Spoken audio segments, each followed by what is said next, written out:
জ্যোতির এই অবাধ বিচরণ, কিন্তু এই জ্যোতির সাথে বং কানেকশন, সেই বং কানেকশনের ছবিও কিন্তু কালকে দেখিয়েছিলাম আমরা, এবং তা খোদ ব্যারাকপুরে। সেই ব্যারাকপুরের একটি বিখ্যাত বিরিয়ানির দোকান দাদা বৌদির বিরিয়ানিতে জ্যোতির বিরিয়ানি খাওয়ার ছবিও সামনে এসেছিল, এবং সেই ছবি আমরা আপনাদেরকে দেখাই। ব্যারাকপুরে বিরিয়ানির দোকানে জ্যোতির এই বিরিয়ানি খাওয়ার ছবি, সেই ছবিও আমরা কাল থেকে আপনাদেরকে দেখিয়েছি। কিন্তু এই ব্যারাকপুরের দাদা বৌদির বিরিয়ানির দোকানে আজ এনকে টিভি বাংলা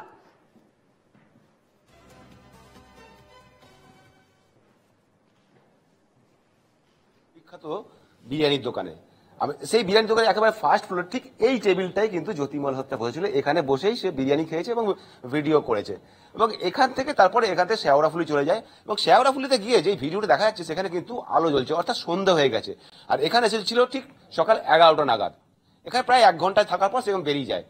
আর সন্ধ্যেবেলায় শেওড়াফুলি অর্থাৎ ব্যারাকপুর থেকে বেশি দূর নয়, মাত্র 8 ঘন্টার পথ। কিন্তু এই 12টার সময় বেরিয়ে সন্ধ্যে পর্যন্ত শেওড়াফুলি পৌঁছায়, এবং এই বাকি সময়টুকু কি করছিল তা নিয়ে কিন্তু ইতিমধ্যে সন্দেহ রয়েছে। এখন ব্যারাকপুরে বিভিন্ন অঞ্চলে ভিডিও করে সেই সমস্ত পাক গুপ্তচরের কাছে পাক গুপ্তচর হিসেবে সেখানে পাচার করছিল কিনা সেটাও কিন্তু এখন দেখার বিষয় রয়েছে। ব্যারাকপুর থেকে দেবপ্রিয় সরকার, এনকে টিভি বাংলা। আমরা কথা বলেছিলাম এই বিরিয়ানির দোকানের মালিকের সঙ্গে, তিনি কি বলছেন শুনবো।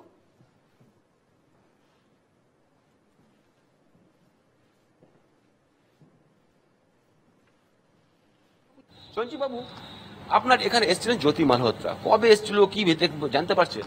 আমি তো যা ব্লগ থেকে আমি জানি না, ওকে ব্লগ থেকে জানতে পারলাম ও মোটামুটি ফেব্রুয়ারি মাসে এসেছিল।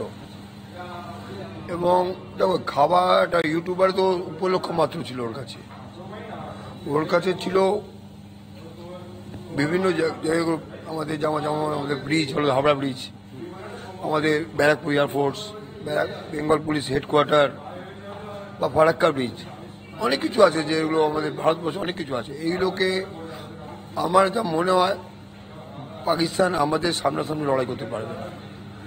ওরা কি করবে, পিছন থেকে এসে উগ্রপন্থী দিয়ে কোনো বোম ব্লাস্ট করানো, ব্রিজ ওড়ানো, কোনো পুজোর সময় খুব গ্যাদারিং হয় সেই জায়গায় কোনো একটা ব্লাস্ট করালো, কিছু কয়েকশো লোক মারা গেল, এই আতঙ্কগুলো ওরা করবে। লড়াই করার ওদের ক্ষমতা নেই। আপনার এখানে এসে কি কি করলো? আমার এখানে দেখলাম যে খাওয়া দাওয়া করলো, আর ব্যাস।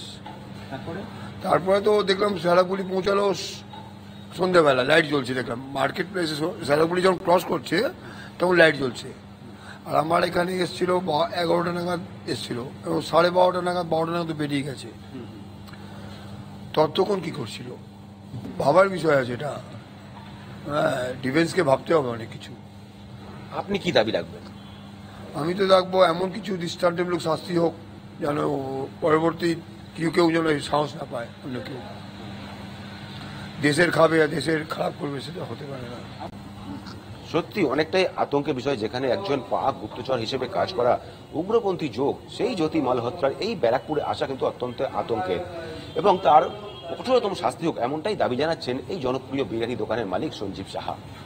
ব্যারাকপুর থেকে দেবপ্রিয় সরকার, এনকে টিভি বাংলা।